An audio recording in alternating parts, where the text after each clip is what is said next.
Shabbat Shalom, familia, gracias por acompañarnos en este estudio de la Biblia en su contexto. Hoy estamos retomando nuevamente el libro de Números y vamos a comenzar con esta porción que se llama Shelach Leja, que significa envía, que va de Números capítulo 13 al capítulo 15, verso 41. Esta porción hay muchos temas para cubrir. Tenemos, por ejemplo, el uso del tzitzit, que ya lo hemos estado cubriendo. También el propósito por qué Dios nos lleva al desierto, que también lo hemos cubierto aquí en la Biblia en su contexto. Y son temas bastante interesantes. Pero hay algo que llama la atención porque está hablando un poquito más sobre todo lo que es las ofrendas, también habla sobre lo que una persona, cuando entremos a la tierra prometida, tenemos que empezar a llevar nuestras ofrendas de holocausto y ofrendas especiales por voto. Y justamente después de esa instrucción aparece lo que conocemos la historia del hombre que cortaba leña en Shabbat. Nos vamos a enfocar en esa historia, en esos versos bíblicos, familia, porque quisiera que prestáramos atención a algunos detalles, ya que muchas veces leemos la historia y la pasamos por encima y la entendemos muy rápidamente, pero la verdad que hay tanta información en ese pedacito de la porción que nos vamos en este caso a prestar atención en esos detalles y entenderlo desde una perspectiva totalmente distinta a la que estamos acostumbrados, ¿vale? Entonces vamos a comenzar, vamos a ir a números, voy a compartir la pantalla y vamos a ir a Números capítulo 15, verso 32 al verso, vamos a leer el verso 36, y dice lo siguiente, dice, estando los hijos de Israel en el desierto, hallaron un hombre que recogía leña en día de reposo. Y los que le hallaron recogiendo la leña lo trajeron a Moisés, y a Aarón y a toda la congregación. Y lo pusieron en la cárcel porque no estaba declarado qué se le debía de hacer. Y Adonai dijo a Moisés, irrepresiblemente muera aquel hombre, apedrearlo toda la congregación fuera del campamento. Entonces lo sacó la congregación fuera del campamento y lo apedrearon y murió, como Adonai mandó a Moisés. Esa es la historia del hombre que profana el día de reposo y vemos que hay un juicio, hay una condenación, más que una condenación hay una, podríamos decir, una sentencia, gracias, una sentencia. Hoy estamos aquí con la familia Bazán y mi esposa aquí juntos estudiando también y a los hermanos que están en Zoom. Hay una sentencia y la sentencia de Donai es muerte. Ahora, quiero preguntarle a la audiencia que está en internet, ¿cómo entendemos esta historia? Cuando leemos esta historia, ¿qué es lo que creemos o en qué pensamos? Porque es interesante ver que muchas veces nosotros cuando leemos esta historia hay un preconcepto que tenemos de lo que es la justicia divina o lo que es la justicia y entonces lo aplicamos a esta historia. A ver, familia, cuando nosotros leemos esta historia, ¿qué entendemos? A ver, los que están en Zoom pueden escribir en el chat y los que están en YouTube también pueden dejarlo en el comentario en el chat o en los comentarios debajo del video. ¿Qué es lo que entendemos cuando leemos esta historia? ¿Cómo la entendemos? Porque hay algo que me comentaba mi hermano Aldo, es que muchas veces tenemos la percepción o hemos sido de alguna forma instruidos en que en el Nuevo Testamento hay un Dios bueno y en el Antiguo Testamento hay un Dios malo. Entonces, cuando leemos esta historia, podemos decir, nuestra percepción de la historia es de que Dios lo condenó automáticamente. O sea, rompió Shabbat, rompió el día de reposo y automáticamente murió. O sea que la sentencia creemos nosotros que fue en el mismo momento que la persona fue hallada transgrediendo los mandamientos o las instrucciones del día de reposo. Ahora me gustaría tomar ese concepto que tenemos y someterlo al contexto legal de las escrituras. Es decir, tratar de entender cómo hubiera sido el juicio de esta persona. Y ustedes se preguntarán por qué hablo de juicio. Porque el vocabulario que se está usando aquí es un vocabulario legal, que está muy asociado con el funcionamiento de la Corte Suprema de Israel, que hemos conocido que es el Sanedrín en el primer siglo, o en el Beit Din, la casa de justicia. Entonces, me gustaría enfocar esta historia de acuerdo al contexto legal y hacer algunas preguntas, preguntar algunas algunas cuestiones que muchas veces pasan por alto. Por ejemplo, voy a volver a compartir la pantalla y vamos a hacernos algunas preguntas, familia. Dice que había un hombre, hallaron un hombre, y no nos dice quién es el hombre. Una de las preguntas que nos podríamos hacer, ¿y quién es este hombre? Algo bien interesante que en el capítulo anterior nos está hablando, en este capítulo, perdón, y antes de llegar a los versos 32, nos está hablando que hay una misma ley entre el natural y el extranjero. Es decir, que este hombre era una persona que estaba dentro del pueblo de Israel, por la cual la misma ley le aplicaba a este hombre, sea ya extranjero y sea un natural. No lo sabemos, pero sabemos que alguien que está en el campamento es un hombre que está dentro del campamento de Israel, y cuando estudiamos los mandamientos del día de reposo de Shabbat, vemos que hasta se dice que el extranjero que habita dentro de mis puertas también tiene que descansar y no trabajar en el día de reposo. Entonces, esto es bien interesante que no se nos da el detalle de quién es el hombre, porque no es el punto narrativo, digamos que el énfasis en la narración no es el hombre, sino que es el contexto legal. Y vemos que dice que a este hombre lo encontraron recogiendo leña, ni siquiera cortando, dice recogiendo leña en día de reposo. Y dice, y los que lo hallaron recogiendo leña, lo trajeron delante de Moisés, Aarón y toda la congregación. Entonces, una pregunta es, ¿por qué lo llevan delante de Moisés, Aarón y a la congregación? Esa sería una de las preguntas que tendríamos que responder. Otra de las preguntas sería, ¿cuál es el delito? ¿Cuál es la acusación que se hace? Porque dice, recogía leña en día de reposo. Ok, no nos está diciendo que está trabajando, no nos dice que está encendiendo fuego, solamente nos dice recogía leña, ni siquiera que estaba cortando leña como para entenderse como un trabajo, pero hay un delito, hay una transgresión, hay una acusación por la cual es llevado delante a Moisés, Aarón y toda la congregación. Entonces, una de las preguntas que nos podríamos hacer es, y estamos haciéndole pregunta al texto, familia, y esto es necesario para poder ver estos detalles que quizás no los vemos, porque recuerden, la Biblia es para nosotros, pero no fue dirigida a nosotros. Hay una audiencia original en la cual ellos entienden el vocabulario y pueden conectar esta historia con el contexto legal, en cómo debería de funcionar el Sanedrín. ¿Y por qué digo esto, familia? Recuerden que ya a esta altura de la historia de nuestro peregrinaje por el desierto, ya está en vigencia el Beit Din, ya está en vigencia la Casa de Justicia, ya está nombrada, ya se nombró a los jueces de Israel que iban a ayudar a Moisés a dirimir los problemas del pueblo, o estos casos tan particulares como estamos viendo en este momento. Entonces, teniendo esto en mente en el contexto bíblico, vamos a tratar de entenderlo de acuerdo a cómo debería de funcionar la Corte Suprema en este caso. Y esto nos va a ampliar mucho la perspectiva y ver la esencia del mensaje, lo que es para nosotros. Porque cuando empezamos a prestar detalles en cuanto al contexto legal, vamos a conocer también una faceta o parte del carácter de Dios. ¿Y qué representa la justicia divina? ¿Cómo Dios aplica su justicia? Ahora depende la reacción de la persona. Pero bueno, son cuestiones que vamos a ir respondiendo. También hay que preguntarnos cuál es el tipo de pena, porque dice que es la muerte.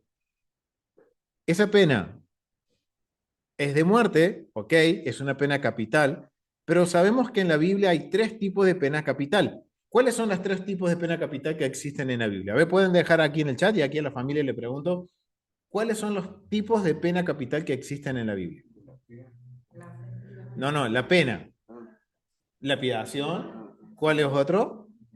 Decapitación. Y no, decapitación.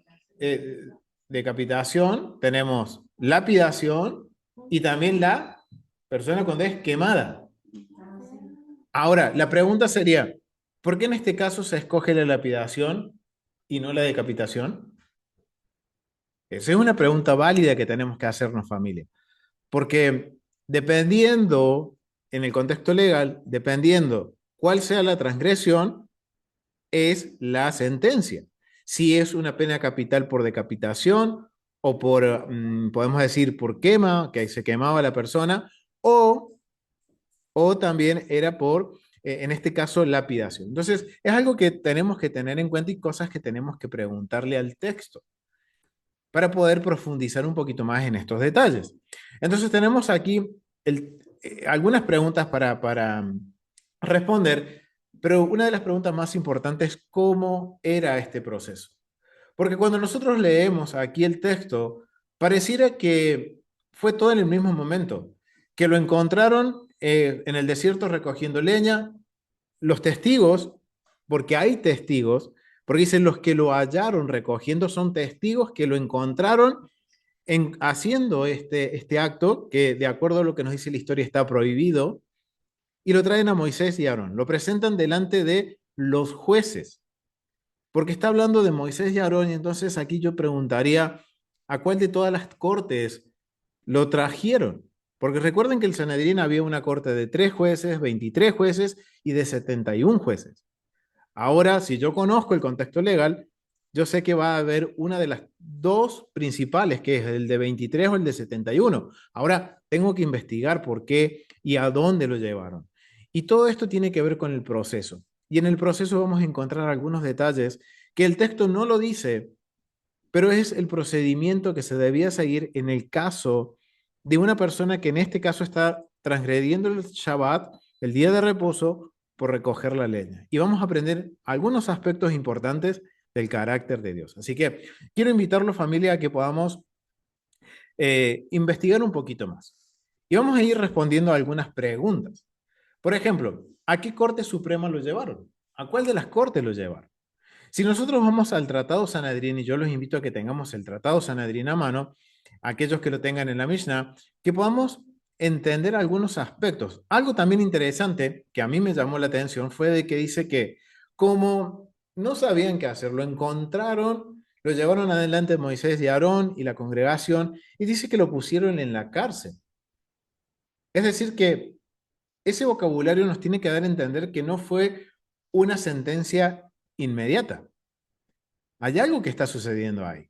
Y bueno, miren, vamos a ir al Tratado Sanedrín y quiero que podamos ir uniendo algunas cuestiones que me gustaría que tuviéramos en cuenta.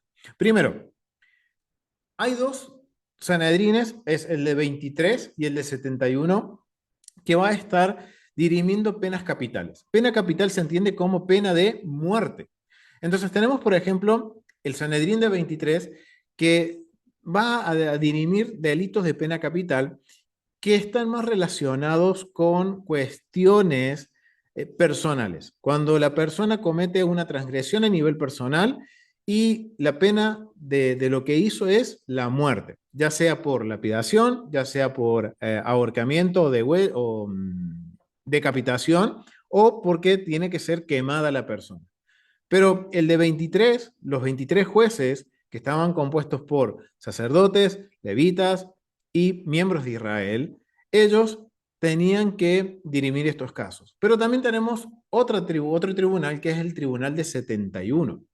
Pero miren lo que sucede aquí y quiero que tengan esto en mente, familia, para que empecemos a desglosar y a escudriñar un poquito más esta historia, este relato bíblico, conforme al contexto legal. Miren lo que dice Sanedrín capítulo 1, verso 5.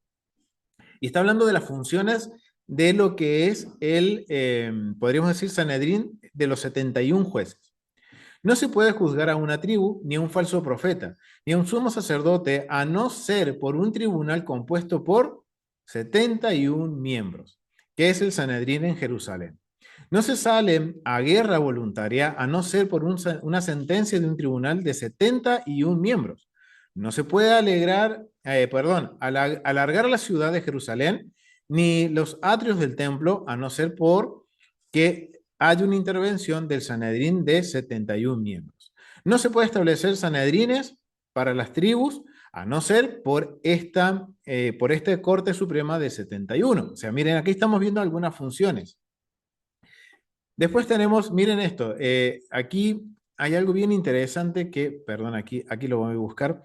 Dice, el de 71 tiene que ver mucho con lo que es la parte que afecte a la nación, a las tribus, a los pueblos, a las ciudades. Y hay algo bien interesante que sucede aquí en el proceso, que dice, tanto los casos de derechos monetarios como los casos de derecho capital son iguales con respecto al requisito de investigación de los testigos. Y esto ya tenemos que ir viendo con el tema de los testigos, que ya vamos a volver a eso. Pero hay algo aquí en el capítulo 4, verso 1. Miren lo que dice acá. Los casos de derecho monetario son juzgados por un tribunal de 3 jueces y los casos de derecho capital son juzgados por un tribunal de 23 jueces. Pero cuando esto se trata de una cuestión nacional y que tiene que ver con la idolatría, tiene que ver con algo que puede causar que el pueblo se desvíe, son penas capitales que van a estar, podemos decir, sujetas a los jueces de 71. Entonces, esto es algo bien interesante. Al tener esto en cuenta, entendemos que ahora, cuando nos dice el vocabulario de que fue llevado adelante de Moisés y Aarón, es llevado delante de lo que es el Sanedrín de 71. ¿Por qué? Porque Moisés es el presidente de este Sanedrín y al ser el presidente está delante de los jueces de 71. Entonces, es decir que este caso es un caso de una transgresión que afectaba a nivel nacional, que podía llevar al pueblo a transgredir o a fomentar la transgresión de un mandamiento. En este caso estamos hablando de uno de los mandamientos de Shabbat. Ahora, ¿cuál es el delito? Esa es otra pregunta que podemos hacernos y tener en mente. ¿Por qué la persona es llevada adelante por recoger de los jueces al de los 71? ¿Por qué es llevada con todo esto? Por estar recogiendo leña. Entonces esto es algo bien interesante que tenemos que empezar a descubrir, familia. Algo que me llamó la atención, como les decía, es por qué no lo llevaron directamente a los jueces, sino que lo pusieron en la cárcel. Miren lo que dice el Tratado Sanedrín, y esto nos va a ayudar a entender y sacarnos de la mente de que este juicio fue en el momento. Porque entendemos nosotros que, bueno, lo encontraron en el Shabbat, lo llevaron a los jueces, ahora sabemos a la Corte Suprema de 71, y cuando lo llevaron a la Corte Suprema de 71, la sentencia fue muerte. Ok, pero miren qué interesante algo que encontré en el Tratado Sanedrín, que me ayuda a entender que esto no fue de forma inmediata. Miren lo que dice el Tratado Sanedrín, y ahora se los voy a compartir, familia, aquí los que están en Zoom. Miren lo que dice el Tratado Sanedrín. Capítulo 4, verso 1 dice, los casos de derecho monetario, quien inicialmente propone una razón para encontrar culpable al acusado, puede luego proponer una razón para examinarlo, expiarlo, no examinarlo. Y quien inicialmente propone una razón para eximirlo, puede luego proponer una razón para considerarlo culpable. En el caso de derecho capital, que es lo que estamos justamente nosotros ahora hablando, dice, quien inicialmente propone una razón para considerarlo culpable, puede luego proponer una razón para absolverlo, pero quien inicialmente propone una razón para absolverlo, no puede luego proponer una razón para considerarlo culpable. ¿Por qué les marco esto, familia? Porque muchas veces nosotros tenemos en mente que el juicio es para condenar. En este caso, el juicio divino, la Corte Suprema que representa a Dios y su voluntad, siempre va a buscar la absolución, exonerar a la persona, eximirla de culpa. Pero hay momentos en el cual, por más que se trate, no se va a poder hacer. Entonces, aquí hay algo bien interesante que podemos ver, que el Sanedrín, su función debería de ser, su función, podemos decir, original, es preservar la vida, tratar de preservar la vida. Por eso está esto en que si en las penas capitales, si alguien lo declara culpable y después al escuchar más información dice, no, es inocente, puede cambiar su opinión.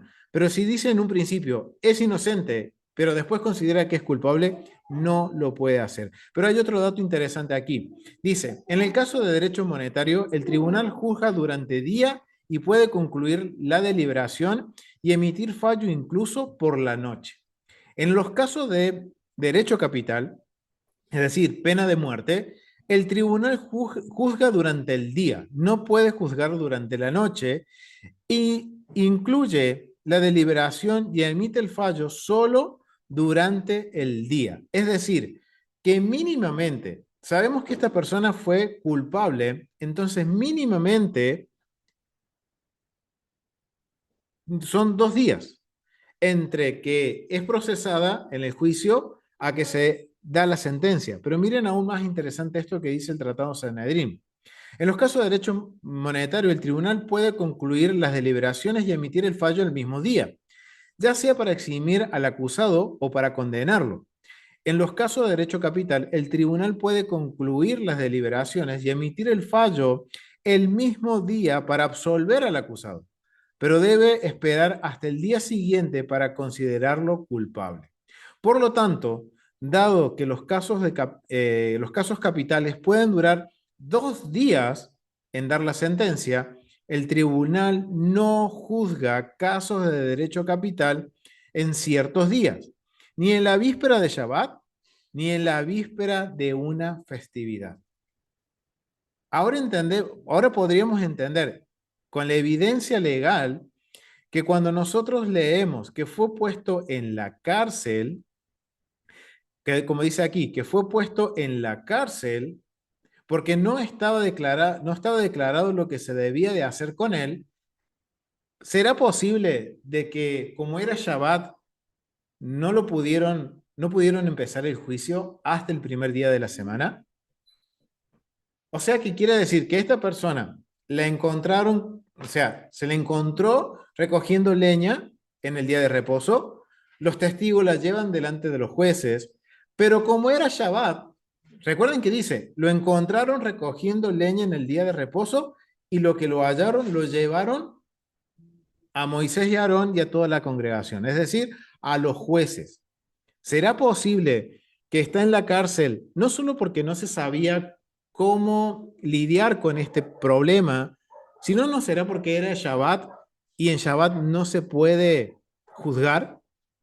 No hay unas emisiones de sentencia por un delito de pena capital. Miren, está hablando de víspera, es decir, que esto estamos hablando de que antes de entrar a Shabbat no se puede hacer juicios. Antes de las festividades no se puede hacer juicio. Entonces esto nos tendría que hacer pensar en Yeshua cuando fue de alguna forma falsamente juzgado en Pesaj. Legalmente, entonces ahora entendemos por qué fue un juicio injusto el de Yeshua. Porque no se puede juzgar ni en Shabbat, ni en festividades, ni en víspera de, y menos de noche, porque miren, lo que es capital, derecho capital, solamente se juzgaba de día y la sentencia no se daba el mismo día, sino que se esperaba al otro día. Wow, familia, esto nos enseña que el Eterno, ¿qué está? Esperando a que haya un teshuvá en la persona, que al menos reconozca su fallo, se arrepienta. Obviamente vamos a ver más adelante en el proceso que hay casos que son indefendibles, como en este caso es algo que no se puede defender, pero la persona si en el transcurso del juicio se arrepiente, hace una declaración y garantiza la vida en el mundo venidero, obviamente aceptando las consecuencias físicas en el momento por haber transgredido un mandamiento. Pero miren qué interesante. Muchas veces nosotros la idea de esta historia es de que fue en el mismo día. O sea, lo encontraron, lo llevaron a los jueces y el mismo día lo apedrearon. Mínimo, por la evidencia legal que estamos viendo, tiene que haber pasado 3 días para que sea sentenciado a lapidación. O sea que si fue encontrado un sábado y llevado el sábado, el primer día de la semana fue juzgado, el segundo día de la semana, entonces fue de alguna forma sentenciado y fue lapidado. Detalles que muchas veces no teníamos en cuenta. Entonces son cosas que hay que estar analizando familia con respecto al contexto legal. Miren qué importante es estudiar el contexto legal. Entonces, ahora vemos cómo el, el contexto nos está dando un marco de tiempo en el cual nosotros ahora no es como pensábamos, sino que ahora mínimo son 3 días. Ok, pero también nos dice que hay testigos. ¿Qué sucedía con estos testigos? Y esto es algo bien interesante que pasa, porque nosotros tenemos la idea que esto fue tan rápido que la persona no se pudo defender. Es más, la defensa no la da la persona, sino que son los mismos jueces que van a estar defendiendo a la persona. Por eso quiero enfocarme en el proceso. Vamos a ir analizando el proceso en este caso, familia. Vamos a ir al proceso. Entonces, aquí ya vimos que en el proceso la persona no se puede juzgar en sábado. O sea que si lo llevaron un día de Shabbat, no pudo ser juzgado. Recién el primer día de la semana y el segundo fue condenado o fue sentenciado. Entonces vamos a seguir viendo qué más dice el tratado de la Mishnah con respecto a lo que es el proceso. Hay testigos. ¿Qué sucede con los testigos? Estas personas que los llevaron fueron los testigos. Y miren lo que sucede. ¿Cómo intimidaba el tribunal a los testigos para que den su testimonio en el caso de derecho capital? Se llevaban los testigos y se les intimidaba diciendo, quizás lo que hizo quizás lo que dice en tu testimonio se basa en conjeturas o quizás se basa en un rumor. Tal vez es un testimonio basado en lo que escuchaste de segunda mano, por ejemplo, que escuchaste a otros testigos testificar sobre todo este tribunal, sobre un tribunal diferente, o quizás se basa en la declaración de una persona confiable. O sea, empiezan a investigar algo que no considerábamos. Porque miren, el texto nos dice que personas lo encontraron y lo llevaron, es decir, hay testigos. Algo que no considerábamos es que los jueces, antes de emitir una sentencia, empiezan a investigar, aún más cuando es una cuestión de derecho capital. No van a ejecutar sentencia así porque sí, sino que tienen que hacer una investigación. Y aquí miren, cómo nos dice en el capítulo 4, párrafo 5 del Tratado Sanedrín, cómo empiezan la investigación.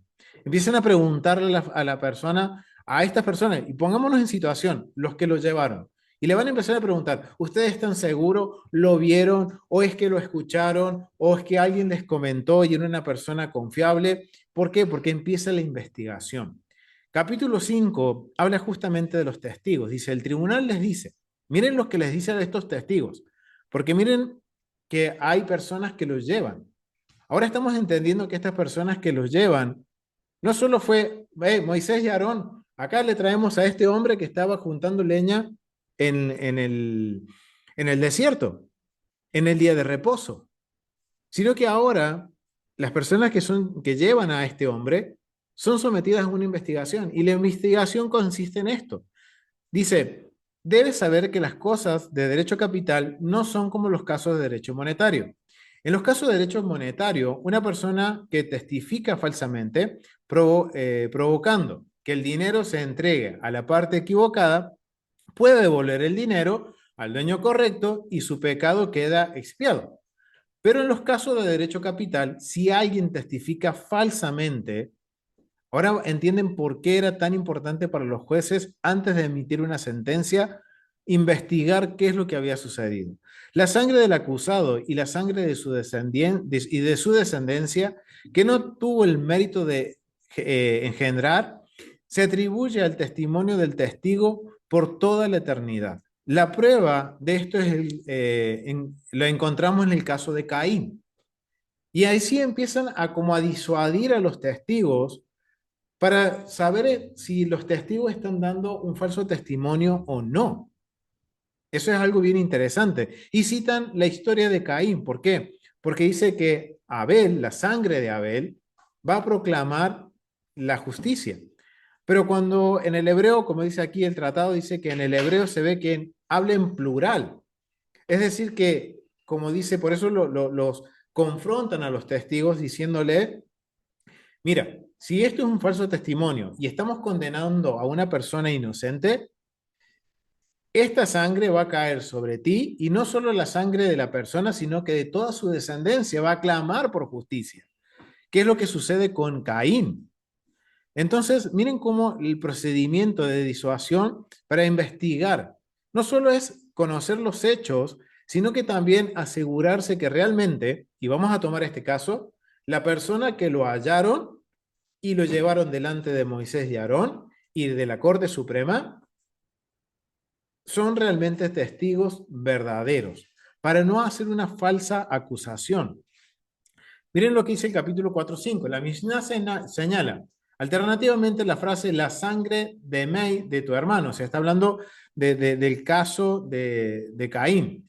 Escrito en plural, enseña que la sangre no se juntó con un solo lugar, sino que se esparció sobre árboles y las piedras. O sea, está hablando que es como un entendimiento de que, ok, la sangre de Abel es toda su descendencia y que va a clamar justicia por él. Dice, el tribunal dice a los testigos, por lo tanto, el primer hombre, Adán, fue creado solo para enseñarte que respecto a cualquiera que destruya una sola vida del pueblo judío, es decir, que mate a un judío, el versículo lo considera como si hubiese destruido a todo un mundo, ya que Adán fue solo una persona de la que surgió toda la población del mundo, y por el contrario, quien salve a una sola vida del pueblo judío, el versículo atribuye el mérito, como si hubiera salvado a todo un mundo. Miren cómo los jueces estaban disuadiendo a los testigos para saber si eran testigos verdaderos, si realmente habían visto el acontecimiento o eran falsos testigos que estaban levantando una conspiración contra la persona. Y ahí vemos como se está hablando en la misión, le presta mucha atención en lo que es, en cuanto a los testigos, en el procedimiento. Son de alguna forma expuestos a preguntas, a cuestionamientos, a argumentos en los cuales la persona que es testigo es confrontada. Entonces, ¿qué podemos ver? ¿Qué podemos aprender con esto, familia? De que Dios, antes de emitir un juicio a través de la corte, porque recuerden que en el Salmo 82 dice que Dios está emitiendo sentencia en medio de los jueces. Entonces, antes de emitir un juicio, ahora entendemos por qué dice no se sabía qué hacer con él, porque había que pasar todo ese procedimiento, este protocolo, en el cual el hombre tenía que, obviamente, ser juzgado, los testigos tenían que declarar, se tenía que corroborar de que los testigos eran testigos verdaderos, no falsos testigos, y una vez corroborado todo esto, empezaban los jueces a dirimir la cuestión, empezaban a ellos, a hablar entre ellos, y empieza el proceso en el cual la persona tenía que esperar la sentencia. Ahora, ¿cómo era este proceso? Vamos, ahí les voy a compartir un poquito cómo es el proceso de, el, de cómo era esto. La pregunta es, para entender el proceso que tenemos que nosotros comprender cómo era que se emitía esta sentencia. ¿Quiénes eran los que eran lapidados? Y ahora eso nos va a entender por qué es llevado a los de 71. Miren lo que dice el capítulo 7 de lo que es la Mishnah, Tratado Sanedrín. Dice, ¿quiénes son en este caso los apedreados? Estos transgresores son aquellos que son apedreados a muerte. El que tiene relaciones sexuales con su madre o con la esposa de su padre, aunque ella no sea su madre, o con su nuera, o con un hombre, o con un animal, y la mujer que tiene relaciones sexuales con un animal, y el que es blasfema, el que se dedica a la adoración a ídolos. Esto es algo importante, familia. Y el que entrega su descendencia a Moloch y al nigromante y al hechicero, o sea, al adivino, al hechicero. Nigromante es el que habla con los muertos. Al hechicero, el que profana el Shabbat. Ok, ahora ya sabemos dónde proviene, de aquí, pero es por qué. ¿Por qué el que profana el Shabbat tiene que morir como muere alguien que hace idolatría, o que tiene que ver con la nigromancia, o con la hechicería, o con la adoración a Moloch. Es interesante que está en el mismo nivel. Y el que tiene relaciones sexuales con una joven prometida y el incitador que incita a las personas a la adoración a ídolos. ¡Wow!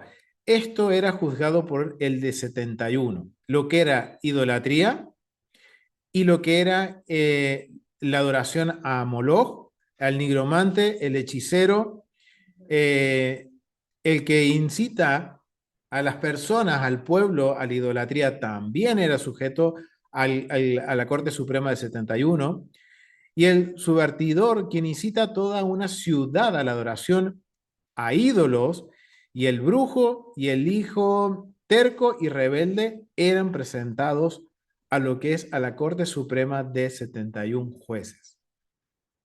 ¿Será posible que el que profana el Shabbat, en este caso recogiendo lo que es leña, será posible que tenga que ver con esto, con la idolatría, tenga que ver con incitar al pueblo a ir a adorar a otros ídolos? Es una pregunta válida que nos tendríamos que hacer. Vamos a continuar. ¿Cómo se hacía? Y este es el procedimiento, familia, que quizás no está escrito en la escritura porque, recuerden, la audiencia conoce todos estos procedimientos. El capítulo 6 de la Mishnah nos declara: cuando el juicio ha terminado con un veredicto de culpabilidad y el condenado ha sido sentenciado a ser lapidado, se le saca para ser lapidado. El lugar de la lapidación estaba fuera del atrio y un poco más allá de él, como se dice con respecto al blasfemo: saquen al que ha blasfemado fuera del campamento, y todos los que oyeron pongan sus manos sobre su cabeza y que toda la congregación lo apedree. Es decir, ¿quiénes son los primeros en tirar la primera piedra? Los testigos. Ahora sabemos que los que van a apedrear a este hombre son los testigos. Oh, porque dice que murió apedreado y que la congregación lo apedreó. Pero miren lo que dice. Primero, el que lo apedrea son los testigos. Y después es la congregación, el pueblo. Entonces, miren, vamos a seguir leyendo. Dice: un hombre está de pie a la entrada del atrio, con paños. Wow. Y quiero acá hacer un paréntesis, familia. Muchas veces, como yo les decía, me estoy viendo un poquito oscuro, vamos a hacer aquí.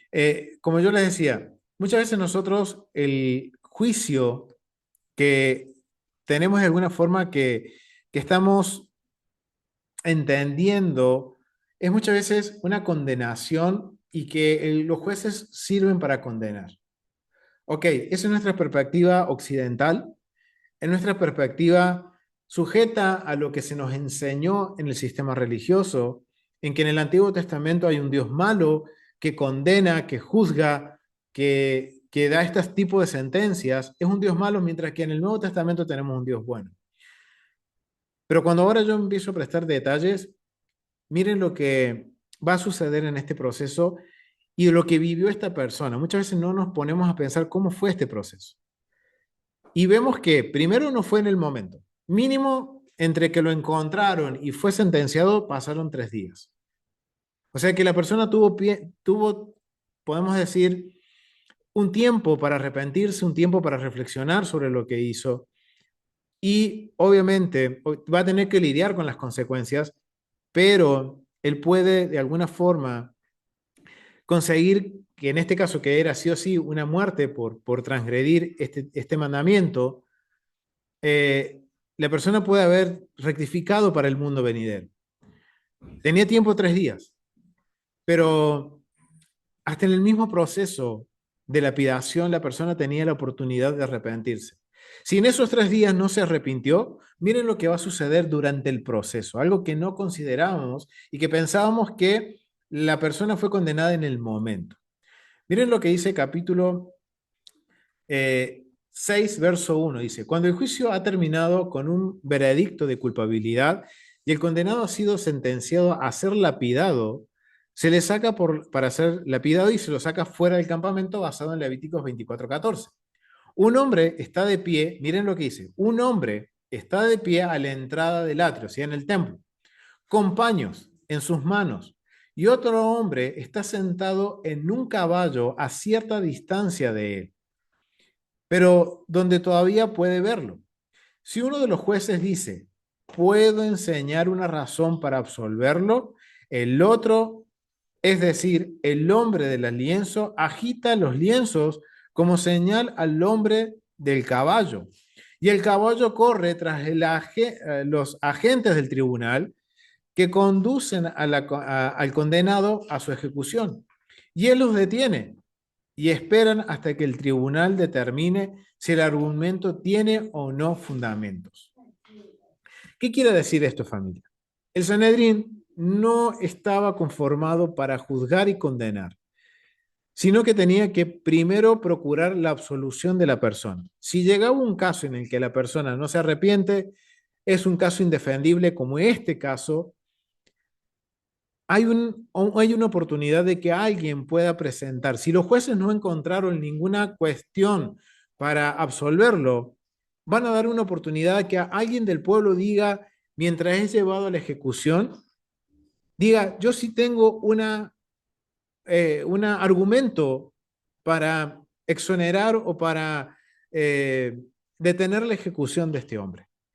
Y miren lo importante que era que ponen a disposición de un mensajero para que detengan a la persona, venga la persona que tenga un argumento, los jueces, presente el argumento, los argumentos son analizados por los jueces, por ende, ¿será posible que demore un poco más la ejecución? Y es una oportunidad más para la persona de decir, ok, me arrepiento, cometí un error, recapacite sobre lo que hizo. Dios no está condenando, ok, rompiste un mandamiento, castigo. No, extiende su misericordia y su perdón. Y miren cómo hasta en la corte lo podemos ver, familia. Entonces, hasta que analicen el argumento, detienen la ejecución. Vamos a ir un poquito más adelante. E incluso, miren lo que dice, si él, el propio condenado, dice, puedo enseñar una razón para absolverme, es devuelto al tribunal, incluso 4 o 5 veces, siempre que haya fundamentos en sus palabras. Si después de que el condenado es devuelto al tribunal, los jueces encuentran una razón para absolverlo, lo absuelven y lo libran inmediatamente. Pero si no encuentran una razón para absolverlo, sale a ser lapidado. Y un pregonero sale delante de él y proclama públicamente, fulano, hijo de fulano, va a ser lapidado porque cometió tal y tal transgresión. Miren todo lo que está sucediendo en este caso de Números, capítulo 15, del verso 32 al 36. Nunca consideramos todo este protocolo, familia. Este protocolo en el cual uno tiene, ok, fue presentado ante Moisés y Aarón, no se sabía qué hacer, dirimieron, lo condenaron y lo apedrearon. Pero miren todo lo que está sucediendo entre que es condenado y es ejecutada la condena. Se va a buscar la posibilidad de absolverlo de una u otra forma. Pero dice, si en el caso que ya los jueces digan no tenemos forma, bueno, listo, van a enviar a un pregonero, a alguien que va a ir delante haciendo público el caso y que, miren lo que dice, que fulano, hijo de fulano, va a ser lapidado porque ha cometido tal transgresión. Imagínense a este hombre, fulano, hijo de fulano, que ha transgredido, ha cometido la transgresión de recoger leños en Shabbat, va a ser lapidado. Y fulano y mengano, podemos decir así, decimos en Argentina, fulano y mengano, fulano y fulano son sus testigos. Cualquiera que conozca alguna razón para absolverlo, que se presente y le enseñe en su favor. O sea, se está dando una oportunidad a ver si hay forma de que la persona sea absuelta. Capítulo 6, verso 2. Cuando el condenado se encuentra a una distancia de unos 10 codos del lugar de la lapidación. Es decir, 10 codos, a ver, los estudiantes del templo, un codo son 52,8 centímetros el codo real, el cúbito real. O sea que a los 5, vamos a redondear, 6 metros antes, 6 metros antes de llegar al lugar de ejecución, le dicen, confiesa tu transgresión. Digamos que en este caso el hombre, y vemos que fue condenado y fue lapidado, digamos que el hombre niega todo, no se hace responsable de su acto, entonces llega el punto en que es un caso indefendible. Y en este caso no queda otra que lapidarlo. Entonces miren lo que hacen. Dice, cuando el condenado se encuentra a una distancia de 10 codos, es decir, a 5,28 metros, para ser preciso, del lugar de ejecución, le dicen los jueces, confiesa tus transgresiones, como es la costumbre de todos los que están siendo ejecutados. Como quien confiesa y se arrepiente de sus transgresiones, tiene una porción en el mundo venidero. Así que encontramos con respecto a Acán, así es como encontramos con respecto a Acán, que José le dijo, hijo mío, por favor, da gloria al Señor, Dios de Israel, y haz la confesión. Josué capítulo 7, verso 19. Y el siguiente versículo dice, y Acán respondió a Josué y dijo, en verdad he pecado contra el Señor Dios de Israel y así he hecho. ¿Y de dónde se deriva que la confesión de Acán logre expiación para él? Se deriva de aquí, como dice, y Josué dijo, ¿por qué nos has causado problemas? El Señor te causará problemas en este día. Josué capítulo 7, verso 25. Josué le dijo a Acán lo siguiente, en este día de tu juicio estás preocupado, pero no lo estarás en el mundo venidero. Y si el condenado no sabe cómo confesar, ya sea que por ignorancia o por confusión, le dicen, di simplemente que mi muerte sea una expiación por todos mis pecados. Rabí Yehudá dice, si el condenado sabe que fue condenado por el testimonio de testigos conspiradores, pero de hecho es inocente, dice, que mi muerte sea una expiación para todos mis pecados, excepto por este pecado.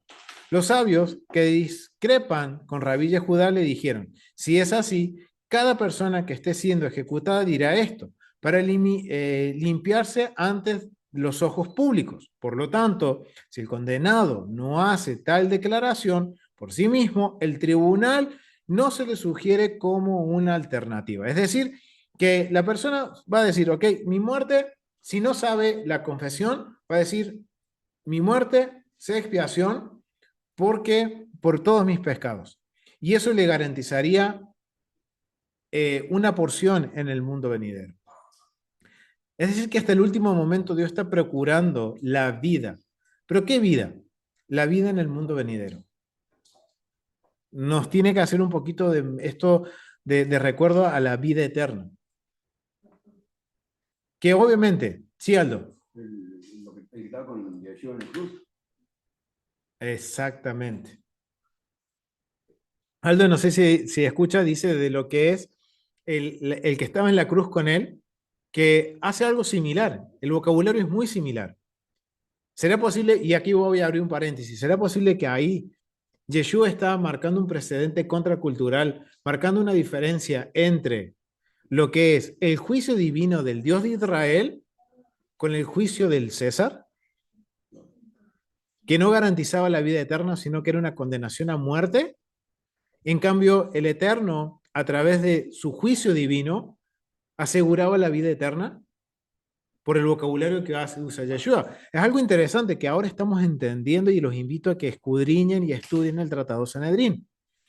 Entonces vemos que no es como pensábamos, familia. No es como pensábamos de que el, la persona fue condenada, eh, perdón, fue condenada automáticamente, sino que tuvo todo este proceso de pasar delante de los jueces.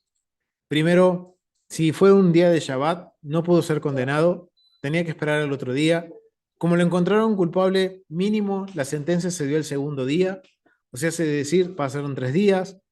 hay una investigación de los testigos, se confirma de que son testigos verdaderos, hay un análisis del caso, los jueces dirimen, perdón, si hay que condenarlo o cómo tiene que ser la condena. Y en este caso sabemos, dice que no sabían cómo condenarlo. Ahora la pregunta es, ¿por qué Dios da la sentencia a Moisés? Y eso también es una clave de que fue presentado al de 71, al Sanedrín de 71 jueces. Porque en el protocolo de la, digamos, investigación que hacen los jueces y empiezan a dar su sentencia, cuando había un empate entre, podemos poner el ejemplo, de los 70 jueces, 35 dicen hay que absolverlo, o 35 dicen y otros 35 dicen hay que condenarlo. Hay un empate. Quien desempata es el presidente. En este caso es Moisés. Supongamos que también hay un empate porque unos dicen, ok, no lo podemos defender, pero no sabemos qué pena capital aplicar en este caso. Si es por lapidación, si es por decapitación o es por quema. Entonces digamos que hay un empate. ¿Quién va a decidir también? El presidente, Moisés. Entonces, Moisés consulta al Eterno, el sumo sacerdote, después vemos que teóricamente tendría que ser el sumo sacerdote en el Sanedrín como corresponde, o la persona que esté como presidente, es la persona que va a representar la voluntad divina de Dios. Y por eso dice que habló Adonai a Moisés y le dijo, irrepresiblemente morirá. Es decir, que no hay opción de que tenga una absolución o que tenga otro tipo de muerte más que el apedreamiento. Entonces, recuerden que el de 71 va a dirimir todo lo que tenga que ver con lo que es, podemos decir, eh, idolatría, cuando un falso profeta, alguien que lleve al pueblo a la idolatría, o sea, tiene que ver con estas cuestiones. Ahora yo les pregunto, familia, ¿será posible que el delito que cometió esta persona o la transgresión fue mucho más grave que el recoger leña en Shabbat? ¿Ustedes qué piensan? Acá le voy a preguntar a la familia, que ustedes qué piensan, aquí los que están aquí con nosotros en vivo. Igual ustedes, los que están en Zoom y en YouTube, pueden dejar su comentario. ¿Por qué? O sea, ¿sería viable pensar de que la transgresión, si ahora que entendemos que fue llevado a una Corte Suprema de 71 jueces, a la más grande, a la más importante, que dirime casos de cuestión nacional, ¿será posible que la transgresión fue mucho más que juntar leña en Shabbat? ¿Qué piensan? A ver, ¿qué piensan ustedes aquí que están aquí conmigo? Sí, sí, Aldo, a ver. Vamos a pensar que son, como decir, la expresión vaca sagrada, y muchas veces escuchamos cosas y no investigamos cosas, ¿verdad? Y el de decir que se fue a buscar leña para encender fuego para Shabbat, la escritura no lo dice. No dice qué función le va a dar a la leña. Entonces, la lapidación, en caso también de idolatría, entonces hay que preguntarse qué iba a hacer la persona con esa leña, con esa madera. Siempre nosotros pensamos que era para encender fuego, pero en el texto no dice encender fuego. Y también podemos llegar a entender que el juicio que se da a la persona por encender fuego no es lapidación, que la persona podía llevar una ofrenda por el encender fuego en Shabbat. Así es. Entonces, digamos, se pierde una vaca sagrada de eso, de decir que fue por fuego. Entonces hay que buscar, digamos, el por qué es juzgar a la persona. Exactamente. O sea, buen punto que pones en la mesa, Aldo, porque sí, nosotros decimos no, porque encendió fuego, pero cuando estudiamos el mandamiento de encender fuego, si la persona lo hizo por negligencia, presenta una ofrenda. O sea, y si no, tiene otro tipo de muerte. Es interesante, buen punto, Aldo. Buen punto. Entonces, ¿será posible que haya algo más que, no, que ahora Aldo pone en la mesa? Hay algo más. No es solo recoger la leña, no es solo el que posiblemente intentó encender fuego. ¿Qué será? Son, por ejemplo, en Isaías 44, habla justamente de la idolatría, que Ah, dice del que planta cedros, los hace crecer, después los corta la leña y dice, la gente los usa para hacer fuego, se llevan unos tazos para calentarse, con otros hacen pan, los usan para hacer estatuas de un dios y se inclinan ante ellos para adorarla. También la mitad de la madera la ponen a arder en el fuego, hacen la carne, comen el asado, queda satisfecho, se calienta con ella, entrando en calor, o sea, de cómo, hasta hablando contra la idolatría, de cómo la persona no piensa que de un leño, piensa que los ídolos que hace con los leños, que igualmente come, se calienta. exactamente. Miren qué interesante. Isaías 44. Miren, Isaías 44 dice mi esposa, ¿será posible que en este caso la transgresión, el recoger la leña, esté asociado con idolatría? De que haya intentado hacer esto por idolatría. Miren lo que dice el Tratado de Sanedrín, capítulo 7, verso 10. Quisiera leerles esto porque quizás ahora nos ayude a entender un poquito más por qué es tan severa la, la sentencia. Miren lo que dice capítulo 10, 7, verso 10 de lo que es el Tratado Sanedrín. En cuanto a los casos de incitador que figura entre los que pueden ser ejecutados por lapidación, se trata de una persona común, no de un profeta. O sea, vamos a seguir leyendo. O sea, puede ser una persona común. Y se refiere a que incitó a una persona común y no a una multitud de personas que hace el incitador, dice, había un ídolo en tal y tal lugar, como así, y bebe así, y hace bien a sus adoradores así, y daña a quienes no le adoran así. La misión establece un principio con respecto a la halajá del incitador con respecto a todos los mencionados en la Torá, que puede recibir la pena de muerte. Si no hay testigos de sus transgresiones, el tribunal no oculta testigos para atraparlo y castigarlo, excepto en este caso del incitador. La Mishnah explica, si el incitador dijo sus palabras de incitar a dos hombres, ellos con sus testigos, son sus testigos, y no necesita ser advertido antes de la transgresión. Lo llevan al tribunal y lo apedrean. Miren qué interesante.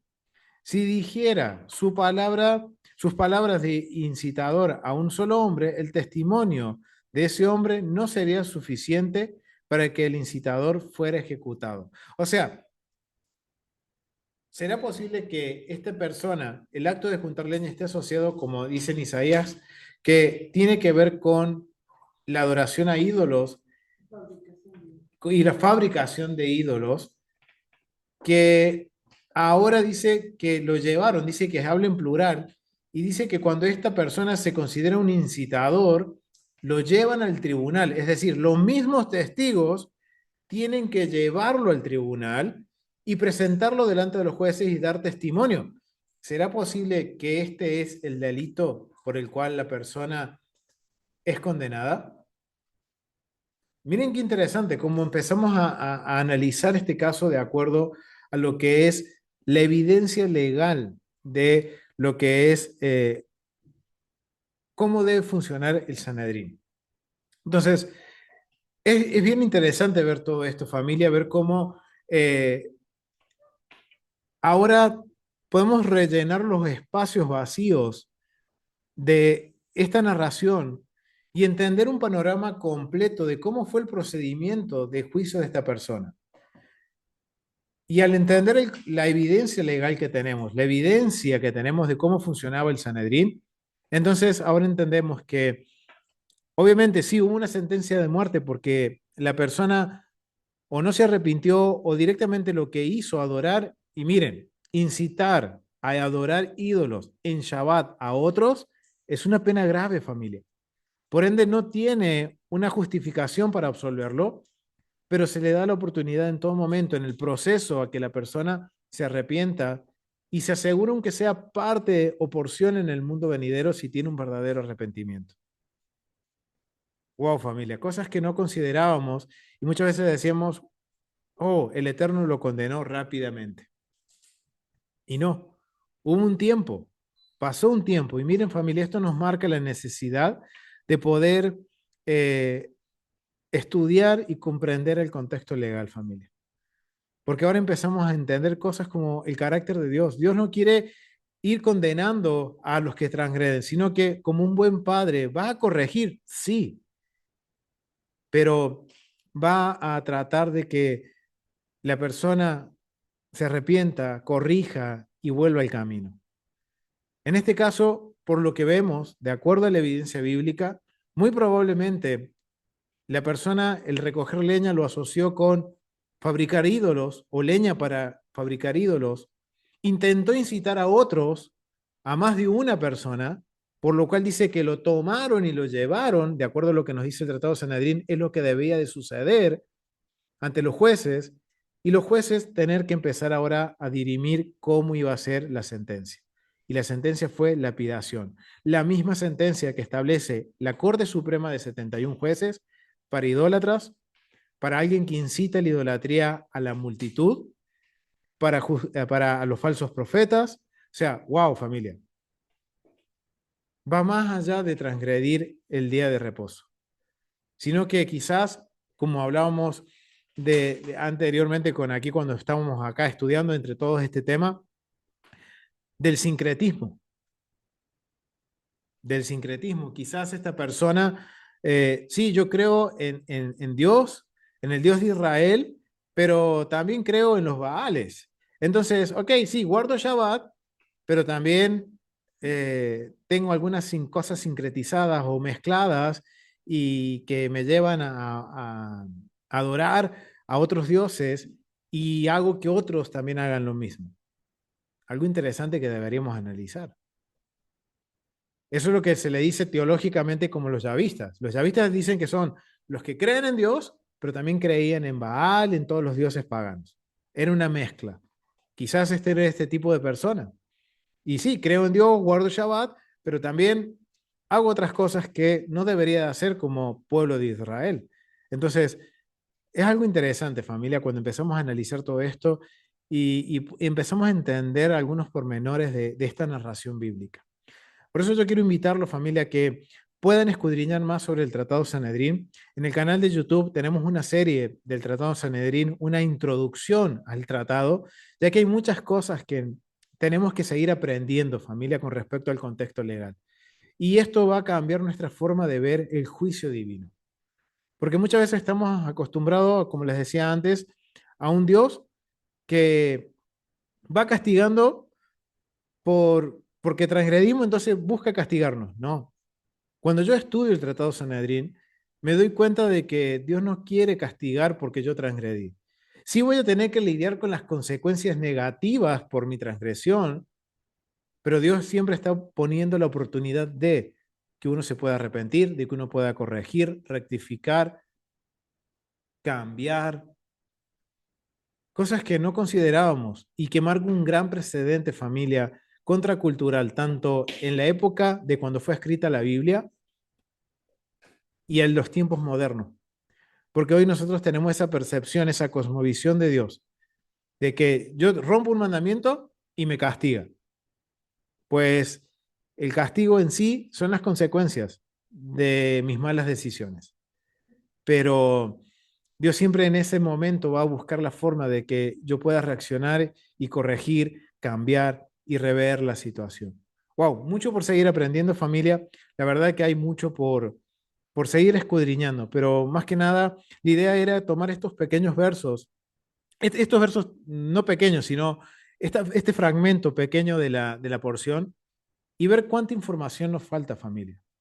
Miren cómo fuimos rellenando, de poder entender ahora, hacernos la imagen, ok, cuando se emitió la sentencia, cómo fue llevado fuera del campamento y todo lo que sucedía en medio hasta que fue llevado fuera del campamento, todo lo que sucedía en la corte, entre los jueces que unos decían, sí, hay que absolverlo, otros quizás dijeron no, o unos dijeron no, las sentencias tienen que ser por, podemos decir, decapitación, y el otro dirán, no, tiene que ser por quema, y resulta que el Eterno dijo, no, en este caso es lapidación porque está incitando a otros a la idolatría, posiblemente por la evidencia bíblica también que tenemos. Entonces, Yo los invito, familia, a que sigamos aprendiendo, que sigamos descubriendo más de la Biblia en su contexto y que consideremos el contexto legal, familia. Y que estemos abiertos, porque muchas veces esta es la traba para que nosotros digamos, no necesitamos un Sanedrín. Y si hay un Sanedrín, no le voy a hacer caso. Familia, el Sanedrín fue establecido por Dios para traer justos juicios. Y en nuestras oraciones diarias nosotros siempre decimos que en cumplimiento de una profecía de que se establezcan y se restablezcan los jueces y los consejeros como en el principio. Necesitamos el Sanedrín. Necesitamos de que haya un cuerpo judicial que nos ayude a entender los mandamientos y a ponerlos por obra. Entonces lo necesitamos para traer orden al pueblo, familia.